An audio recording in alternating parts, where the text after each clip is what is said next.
Friends, top 10 bronzers in my collection.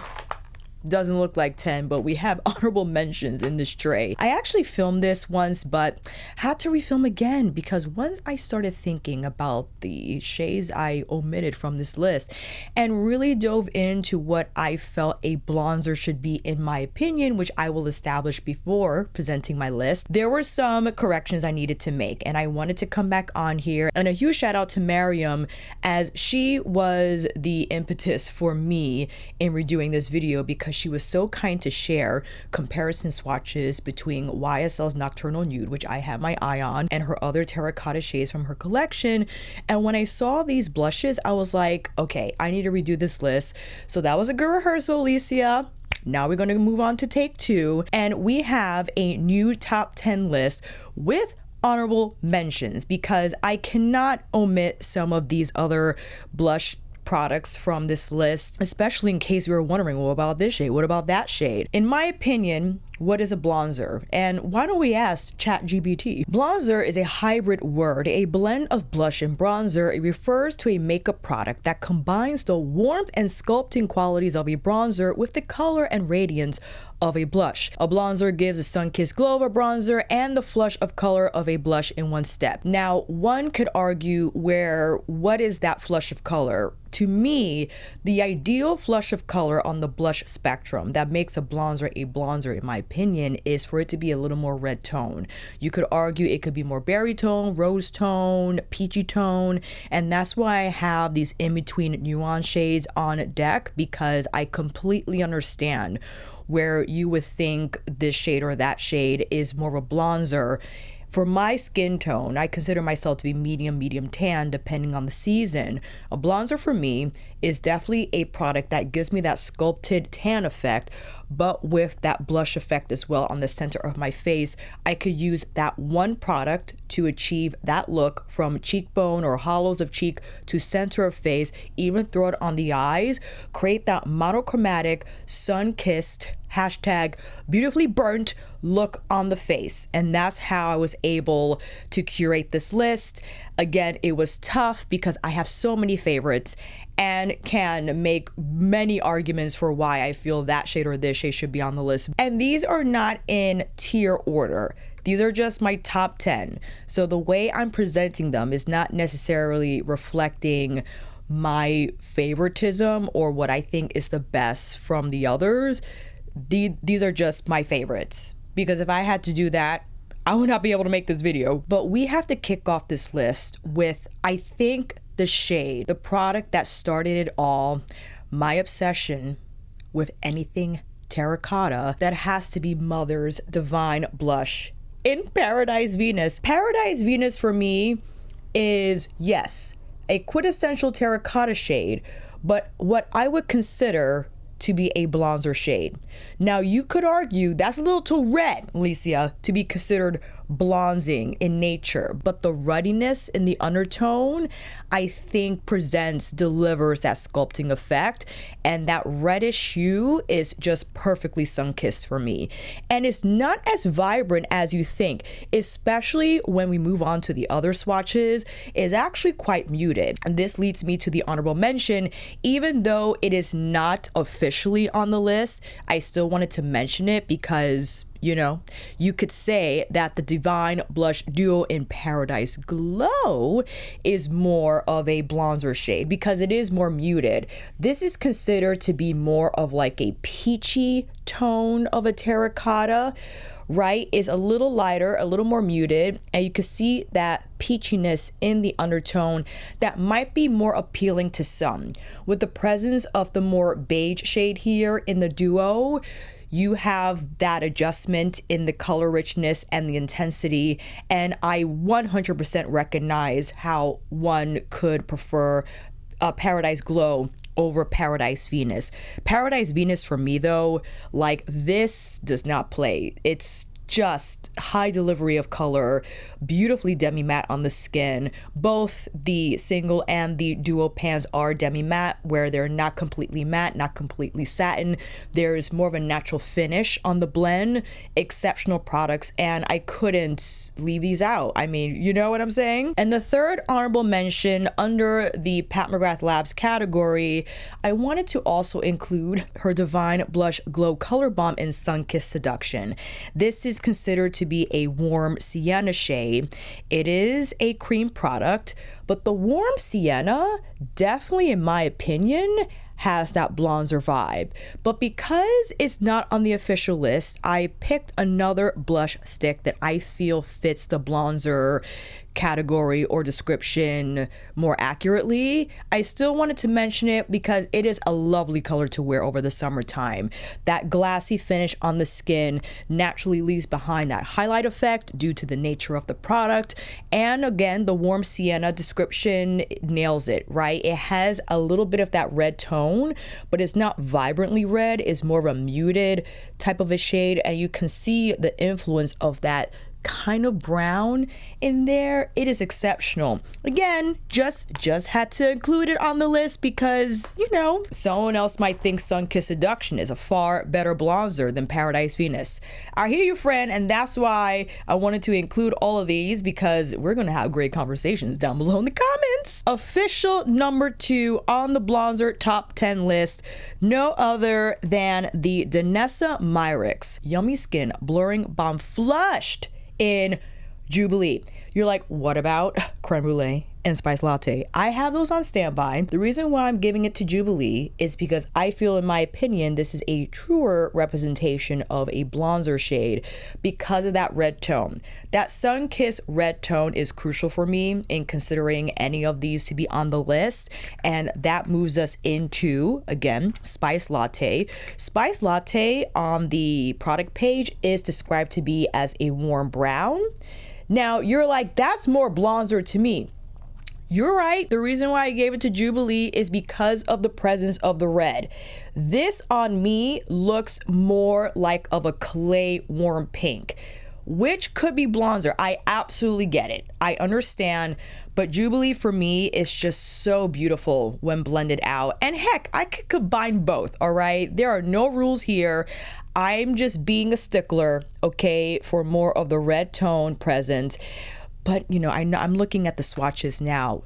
Yes, you could consider Spice Latte to be more of a bronzer shade. But when I think of the shades actually on my skin and how they look, Jubilee for me definitely gives me more bronzer vibes. But I get how Spice Latte could sit right up there. And moving on to Creme Brulee. Creme Brulee is more of like a rich brown on my skin tone.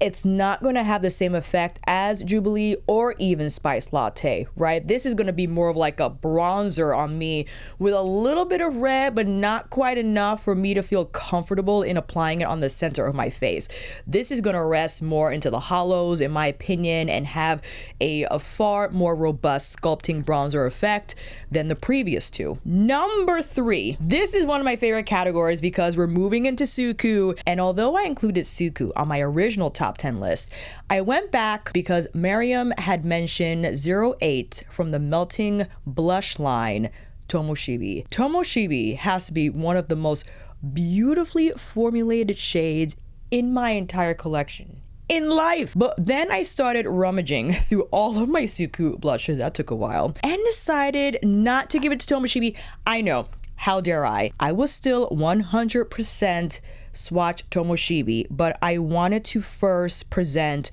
what I think out of the 4 Suqqu blushes that I have here underneath me, top bronzer shade from this lineup, and that has to go to 145 from their Winter 2023 collection. Oh my goodness, this is what I have on the face now, okay? This color right here is ultimate bronzer shade for me. First of all, let me talk about Suqqu blush textures if you are not yet familiar with them. Soft, silky, just exceptionally skin-like in finish, in the blend. The color, I mean, it is described to be a reddish brown. Hello? That is basically the description that I rely on for bronzer shades. Now, we'll move on to Tomoshibi, because when you see Tomoshibi next to 145, you're gonna be like, Alicia, I don't know, it might have to go to Tomoshibi. Definitely 08 has more of a brownish, a stronger brown copper serving in the undertone. Definitely could be considered to be a bronzer. I do. I'm giving it to 145 because this color is just absolutely perfect. The other ones I have on standby is from, let me see here. This is from Autumn Winter 2021. The same year the sheer matte lipstick formula debuted in. Number 128, described to be a brown red tea red shade. This appears a lot softer than the previous two. This is more of a muted version of these guys. So what I would place on the center of my face, actually looking at this now, kind of reminds me of the Nocturnal Nude swatch Mariam kindly showed me on the photo, because one of you had said it's like a soft bronze shade, and this is kind of what it's giving me. So maybe I'll be okay with Nocturnal Nude for a while. And I also wanted to show you 105 from Holiday 2024. Akanezome originally was on the bronzer list, right? But now looking at let me see here, 145, the first one I swatched. Tomoshibi, those are definitely more bronzer in nature. The muted red though, my goodness, I just can't get enough. A beautiful shade, but you see, because of how red and vibrant it is, might not be the best bronzer blush on me. Okay, so that's kind of why I decided to go with 145 even over 08 Tomoshibi, because of its unique undertone and just the beautiful effect it has on my complexion, how it delivers a little bit of sculpt, but a little bit of that sun-kissed glow in the center of my face. And I actually ran 145 through my crease and on my lids. So I might have to take that out for the season. You think I should give Spice Latte the spot? Let me know down below. Number 4 is a new addition, a recent one. I was toggling back and forth because when applied on the skin, it does appear quite red, but because of its more muted, almost brown red undertone, I decided that it will be a fitting shade product to be included on this list. And that is the Isamaya Beauty Skin Enhancing Duo in Capricorn. It's described to be as a medium brown, I think they said mid brown, but on the cheeks, it definitely has like that heat effect that I adore, that I definitely prioritize over the more bronze effect that some shades have, if that makes any sense. Because for bronzers, even if it's a little more red leaning, because again, the purpose of a bronzer, in my opinion, is to deliver that sun-kissed effect. Yes, with a little bit of that brown present, but a shade I can use from high to low parts of my cheeks, right? That's going to have that shading. And this is what I feel Isamaya's Skin Enhancing Duo does. Yes, is a lot more red than a lot of these shades here, but on the complexion is beautiful. You could argue that the Divine Blush Glow Stick is more of a bronzer shade. I would say that's a little more muted and not as vibrant as Isamaya's Duo, but you know, I just wanted to include it on the list because it's a beautiful shade, and you know, why not? Why don't we stay in the blush stick category? I'm messing myself up here, but hopefully this will make 10. I'm gonna follow up with what I decided was a far better bronzer shade than Pat McGrath's Divine Blush Color Balm. That is the Haus Labs Color Fuse Glassy Blush Balm Stick in Glassy Cinnamon, described as a peach beige. Oh, but it is so much more than a peach beige. This by far has to be one of the most beautiful performing blush balm shades I have ever encountered, and definitely you could argue 100% is giving more bronzer because it has a heavier bronze undertone than Capricorn, 100%. It is just an exceptional product. In fact, I will apply some right now, right on camera, so you can see this is how it looks. But my goodness, on the center of the face, the immediate effect it has is extraordinary. And I love how it behaves with other products that I have applied on my cheeks. It doesn't interrupt that blend. It doesn't look splotchy or uneven. And because of the glassy nature of the formula, it's going to leave a little bit of that sheen behind. So if you like that slightly dewy effect left behind, you will love the Glassy Balm Stick from Haus Labs. But for me, I mean, Glassy Cinnamon is one of the most beautiful shades I've ever purchased and now owned. Definitely dead on, in my opinion, Blonzer vibes. Like, you can't go wrong with this stick. And I actually think it better than Pat's in terms of color delivery. You could argue that the textures are similar, 100%. It's the glassy-like formula, creamy, and also has that sheen left behind when blended on the skin. The color, for me, there's more color richness found in the Haus Labs than there is in the Pat McGrath, right? And you can see how much more bronze is present in the shade versus Sun-Kissed Seduction. So, and this is going to be in my May favorites. My goodness, I am thrilled that I decided to pick this up because it is not only an exceptional shade, but an exceptional product. Going on to a classic product, and this is from Benefit, from their box blushes. Can't stand the packaging, absolutely loathe the packaging, but I understand how Benefit insists on being unique, cheeky, and innovative with their makeup packaging, and I had a hard time deciding between these three. Oh, sorry, clanky noses abound. I wanted to choose between Java, Starla, and Terra. These three definitely in the Blonzer category. But I decided to go with Java. Java, in my opinion, is described to be a rosy mocha, has more of a heartier bronzer serving of color with that sun-kissed sensibility, right? And I think we gotta start on the other arm. It's about that time. Let's set up with Java again. And you're like, but Terra is what they called a golden brick red blush. You're right, this is more of a satin, whereas Java is a soft matte. But to me, Terra doesn't have enough of that bronzy undertone. You see that it's more of like an exclusively like red blush, which I love. Please, if I could, I would pair that with the Hula Wave. Absolutely. And Starla, although described to be a blush brawn rosé, a little too light in color. And unfortunately, this started to hard pan on me a little bit. I'm probably going to have to scrape some up. But compared to the previous two, I mean, doesn't hold a candle, right? I'm going with Java, 100%.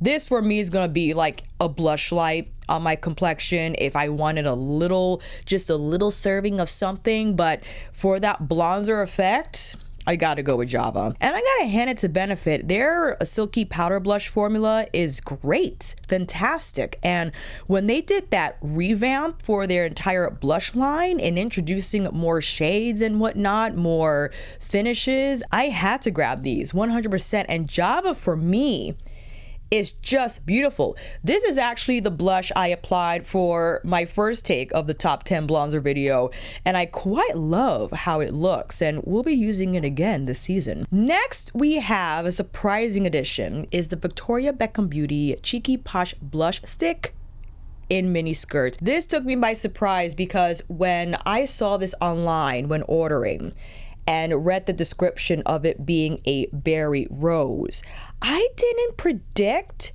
how it was more like reddish, muted reddish in undertone.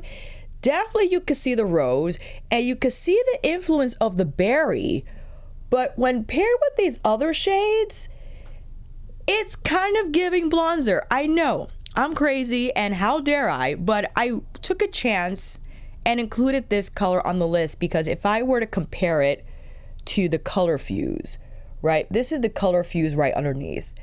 Definitely compared to the color fuse, you can see that Glassy Cinnamon has more of that bronze, and Berry Rose, when paired next to it, you see more of that berry coming forward. But when I apply this on my cheeks, it's hard to see that berry undertone. That more rosy undertone comes forward on my complexion, and it's exceptionally beautiful when I apply it from hollows to center of face, because it just does well all on its own. I don't have to add another blush. I could, because I love to cocktail, but the texture is smooth, it's creamy. It's not as glassy in finish as the Haus Labs or even Pat McGrath Labs Divine Color Balm blush. It's more of like a true to cream product with a little bit of zhuzh. It's not like a dry stick. I forgot what the Westman Atelier feels like. I think, from, if memory serves me well, it has more of like a slip. This is more creamy in nature. It doesn't have the same slip as the Westman Atelier, but the color delivery is phenomenal. And again, it caught me by surprise because I didn't expect this shade to appear as bronzing in nature as it does. And I had to include it on the list because, again, when you see it solo and when I apply it on my face, it does, in my opinion, deliver that beautifully sculpted sun-kissed effect. Moving on to a liquid product, and you might argue this could be a little too red, but the reason why I included it is because of the undertone, and that is the MAC Strobe Beam Liquid Blush in Unsweetened, a mid-tone reddish mauve. I know, how dare I include a mauve tone something on a bronzer list. I think Unsweetened has just the most beautiful sun-kissed effect on the skin. On the swatch, it looks super red. And you're like, what is it doing on this list? When blended out, however, that mauvey undertone serves as a sculpting effect that, again, can be used through the hollows, but that red just delivers that sun-kissed effect on the center of my face. The texture is phenomenal. It's a liquid, but it doesn't interfere with my foundation or over other cheek products I decide to apply on. It just has an effortless blend, and again, the color is unique because of that mauvey undertone.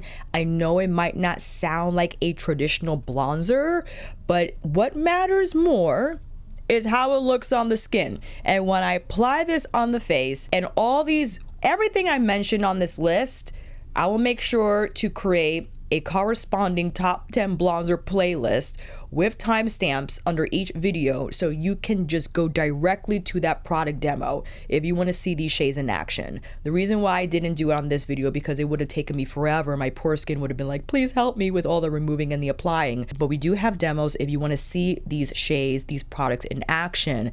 And when you see Unsweetened in action, you will immediately recognize how beautiful of a shade it is as a bronzer one. And that's why I included it on this list. And just beyond impressed by the Beam Strobe liquid formula. I think is phenomenal. I also have, I forgot what, I think it was Starlight. It was more like that pink, peachy pink highlight, which I like to apply here on the lower part of my cheeks, but Unsweetened had to be on the list. Moving on to a luxe product, I know, the Dolce & Gabbana Lasting Blush and Eyeshadow Powder in 06 Playful Rosewood, a muted terracotta. And this kind of resembles Mocha. Mocha has a little more reddish brown in there. Playful Rosewood, as the description outlines, muted. I love muted bronzer shades because sometimes it's nice to have that red, but it not appear so vibrant. And I have my vibrant reds. And let me take the time and I'll go back to Dolce & Gabbana in a minute. Urban Decay Situationship is not on the list. I know I said originally it would be, but let me swatch this now. Because it's so red, in my opinion, probably a little too vibrant for the bronzerness. And you could say, well, what about Jubilee? That's pretty vibrant. Yes, that is true, but I think it's more muted compared to Urban Decay. Jubilee's right underneath. That's why I'm not going to include Situationship. It's going to be my May favorites. But when I was swatching everything and narrowing down what a bronzer I think should be, why I'm not including Urban Decay's Blush Suede in Situationship on this list, but will include Dolce & Gabbana because coming back to Playful Rosewood, it has more of a bronze presence, in my opinion, in the undertone. And that rosiness that, yes, although muted, still has a beautiful blush effect, just softer on the center of my face.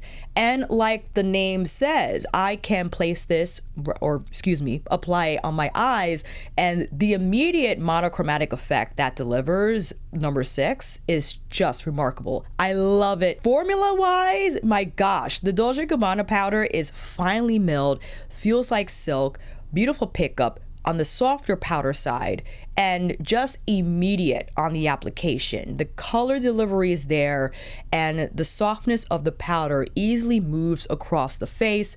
Again, just settling into the hollows, finding its way to the center of my face in an effortless fashion, and just immediately delivers my bronzed, sun-kissed effect that I love so much. And that takes us to number 10. Had to include one of the original, what probably at the same time when I fell deeply in love with Paradise Venus, has to be Phytosurgence Skin Spark Blush Balm in Inferno. This, for me, one of the original terracotta shades, not in the industry, but just in my collection when I picked it up. Till this day, still delivers again. And especially love that I compare this or swatched it next to Urban Decay Situationship. For me, that bronzer shade has to have a little more of that muted undertone from the brown in the shade for it to be considered a bronzer. It has a little bit of that toastiness about it. I think is crucial in the coloring. And again, when I apply this on my face, first of all, the Skin Spark Blush Balm formula is like a moussey souffle, a unique texture, I think in general in the makeup industry and in my collection. A little goes a long way, and the blend is more of like a natural skin finish, a little bit soft matte, not as glassy as the Haus Labs or even Pat McGrath Labs Color Balm stick. This is a unique finish from the Phytosurgence, and it's beautiful because if you want more of like that skin-like blend from a cream product without it feeling sticky or dewy, still different also from the Victoria Beckham, in my opinion. The Victoria Beckham is more of a traditionally formulated creamy product with a little bit of stick. The Phytosurgence has more of, when blended, like a natural skin velvet finish. So it's beautifully unique, and why I had to include it on the list, and happy to have it wrap the list, because now looking at all these shades, even with the honorable mentions here, there's a huge range of what I would consider to be a bronzer shade. In the end though, I need that shade again to deliver that toasted sculpting effect from the bronzer, but also that sun-kissed blush effect from the red tone shade. And yes, I personally favor more red tone leaning shades from my bronzers. One can want more berry or rose or peach, beige, I get it. But for me to replicate that sun-kissed look that we don't want to achieve with the real sun, okay? Naturally, your skin will appear more red, and I think that's a more natural representation when relying on makeup to deliver that color on the face. So hopefully this list inspired you to look into your own collection and to compare different shades and textures with one another. I would love to know your favorite bronzer shades, and also counter arguments to my list. I think it's a lot of fun to have these discussions because I'm very much very much could change my mind. Still going back and forth between Jubilee and Spice Latte, but you could let me know down below what you think about that pairing and all the other honorable mentions I included on the list, but also my top 10, the official top 10 bronzer favorites from my collection. If you made it this far, make sure you like this video by clicking the thumbs up. It does help me tremendously in not only recommending more of my videos to you, but to other beauty enthusiasts like yourself. And consider subscribing, because maybe there'll be a top 10 rose blush list. You never know. And you'll know that upload drop, especially if you click that notification bell, so you are alerted of it immediately. And if you want to see Urban Decay's situationship in action, you could click on that video here, where not only do I swatch that product, but Danessa Myricks new shade in her Yummy Skin Blurring Balm powder line 5.5, as well as Yves Saint Laurent's 24-hour color blush powder in Rose Haze. You could click that video here. I'll see you over there, down in the comments for this video, and on here again next time.